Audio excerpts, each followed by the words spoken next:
သူကတော့မရိတ်တက်မတော်တစ်ခုလုံးမှာအကျန်းဆုံးအကျော်ဆုံးစစ်သားတစ်ယောက်ပေါ့စစ်သားတစ်တွေရေကူးတင်တန်းမှာနစ်မသွားအောင်အလေးတုံးတွေကြည့်ပြီးကူးနေရချိန်မှာသူ့ခန္ဓာကိုယ်ကတော့ရေပေါ်မှာအလိုလိုပေါ်နေတာမိနစ်ဝက်လောက်အသက်အောက်ထားရတဲ့တံကိုမခံနိုင်တော့ပဲစစ်သားတစ်တွေတစ်ယောက်ပြီးတစ်ယောက်လက်လျှော့သွားကြပေမဲ့သူ့မျက်နှာကတော့အမှုရတော့မပြတ်ဘူး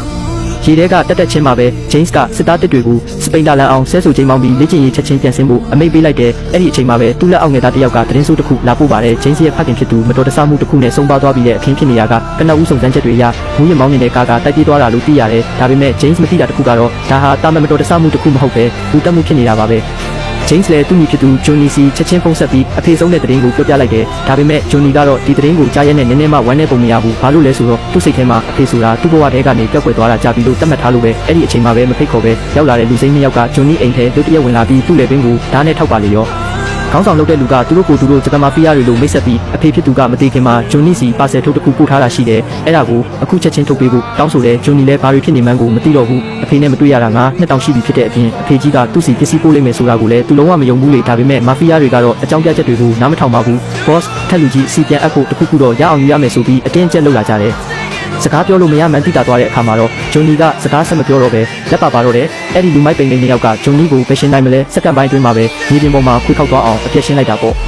ဒီပြဿနာကိုရှင်းပြီးနောက်မှာတော့ဂျွန်နီတယောက်အဖေဖြစ်သူရဲ့ဇာပနာကိုတွားခဲ့ပါတယ်ဒါပေမဲ့သူမမျှော်လင့်ထားတာကအတူကအိမ်မှာသူတို့ညီကိုနှစ်ယောက်တည်းရှိနေတာမဟုတ်ပဲအခြားကိုင်းပေါင်းစုံကလူတွေပါသူတို့ကိုချောင်းချောင်းဆောင်ကြည့်နေကြတာကိုပါပဲတကယ်တော့သူတို့အဖေကတီးတန့်ဆုံးထောက် Fire Investigator တယောက်ဖြစ်ပြီးတရားဥပဒေရဲ့နှစ်ဖက်စလုံးလူကောင်းရောလူဆိုးလောကပါကအပုံနဲ့နဲ့လှုပ်ဝက်ချက်အတော်များများကိုတီးထားတဲ့လူဖြစ်နေတာကိုသူသိဆုံးသွားတာနဲ့တပြိုင်နက်လူတွေအကုန်လုံးက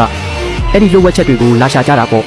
သမင်းစပွဲဝိုင်းရောက်တော့ဂျွန်နီကတူတီကိုလာတာအဖေအတွက်ဝမ်းနည်းပူဆွေးဖို့မဟုတ်ပဲအဖေတေဆုံးရတဲ့အမှန်တရားကိုရှာဖို့လာတာလို့ပွင့်ပွင့်လင်းလင်းပြောချင်လို့ဖြစ်တယ်ဂျပန်မာဖီးယားတွေကသူ့စီအထိလာရှာတဲ့အပြင်သူ့ကိုပါတက်ဖို့ကြိုးစားခဲ့တာကြောင့်အဖေတေဆုံးမှုဟာမတော်တဆမဟုတ်ပဲတစုံတစ်ယောက်ရဲ့အကျိုးစီးပွားနဲ့ညှိဆုံးနေလို့ဖြစ်ရမယ်လို့သူအခိုင်အမာယုံကြည်နေတယ်ဒါပေမဲ့ဂျိမ်းကတော့ညီဖြစ်သူကပြဿနာရှာခြင်းလို့တက်ရှောက်တွေးနေတာလို့ပဲထင်ပါတယ်ရဲတပ်ဖွဲ့ရဲ့တရားဝင်အစည်းအဝေးခန်းစာမှာကတိုက်ပြ